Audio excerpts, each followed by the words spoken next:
আমি শুরু সম্মানিত দেশবাসী, আসসালামু আলাইকুম। আমার নাম ওয়াকি আবদুল্লাহ। আমি একজন বিশ্ববিদ্যালয়ের শিক্ষক। আমার লেখাপড়া ইংল্যান্ডে। আমি দেশে এসেছি আমার এই 6 দফা দাবি নিয়ে সাধারণ মানুষের জন্য। এই দাবিগুলি দেখবেন যে 6টা দাবি যেটা আমি বলছি আপনাদেরকে, এই দাবিগুলি দেখবেন যে অন্য কোনো দলের যে ইশতেহার বা ম্যানিফেস্টো সেখানে কিন্তু এই দাবিগুলি পাবেন না। তাহলে এই দাবিগুলি কি? 1 নম্বর দাবি সেটা হচ্ছে যে মানুষের খাদ্য। খাদ্যটাই যে কোনো মানুষ যে কাজই করুক তার ন্যূনতম বেতন দিতে হবে 100 টাকা প্রতি ঘন্টা, এবং সেই সাথে সাথে যারা বেকার পরিবার তাদেরকে আপনার কমপক্ষে 4000 টাকা করে প্রতি মাসে দিতে হবে, যাতে করে তারা বেঁচে থাকতে পারে। দ্বিতীয় নম্বর হচ্ছে যে বাসস্থান।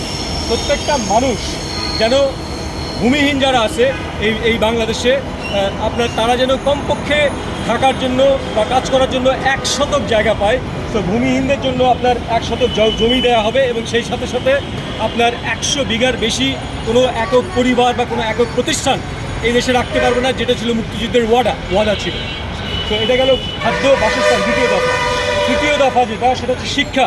যে এদেশে যে কোনো মানুষ যে বয়সেই হোক সে যেন বিনামূল্যে এদেশে ইন্টারমিডিয়েট পর্যন্ত শিক্ষা ফ্রি পায়। বাপ মার যেন চিন্তা করতে না হয় যে আমার ছেলে কীভাবে শিক্ষিত হবে। আপনার ছেলে শিক্ষিত হবেই হবে যদি ইন্টারমিডিয়েট পর্যন্ত বিনামূল্যে চিকিৎসা দেওয়া হয়। 4 নম্বর দফা হচ্ছে যে চিকিৎসা। এদেশে প্রায় 67 লক্ষ মানুষ আপনার প্রতি বছর গরিব হয়ে যায় প্রথম আলো জরিপ অনুযায়ী। তো যে কারণে 5000 টাকার বেশি থেকে 1 লাখ টাকা পর্যন্ত সমস্ত খরচ সরকার দিবে আপনার অসুখ বিসুখে।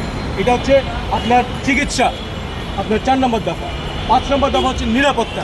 আপনার অসুখ বিসুখে, বিপদে আপদে 20 মিনিটের ভিতরে আপনার বাসায় পুলিশ বা অ্যাম্বুলেন্স বা ফায়ার ব্রিগেড থাকবে 20 মিনিটের ভিতরে। এবং 6 নম্বর দফা হচ্ছে যে প্রশাসনের স্বচ্ছতা এবং জবাবদিহিতা থাকবে, এবং সেই সাথে সাথে সন্ত্রাসবিহীন একটা নির্বাচন দিয়ে গণতন্ত্রকে ফিরিয়ে দিতে হবে। আর এই যে 6টি দফা দেখছেন, এই 6টি দফা বাস্তবায়নের জন্য আমাদের যে টোটাল বাজেট, সেই বাজেটের যদি 7টা ভাগ করেন, সেই 7 ভাগের মাত্র 3 ভাগ, এই 7 ভাগের 3 ভাগ অর্থ দিয়ে আমাদের এই প্রত্যেকটা 6 দফা এক টার্মে বাস্তবায়ন করা সম্ভব। এবং এতে করে বাংলাদেশ থেকে আর গরিবত্ব থাকবে না। বাংলাদেশের থেকে গরিবত্ব আজীবনের জন্য বিদায় নেবে, এবং সেই সাথে সাথে বাংলাদেশে অসংখ্য কর্মসংস্থান, নতুন কর্মসংস্থান সৃষ্টি হবে। ধন্যবাদ।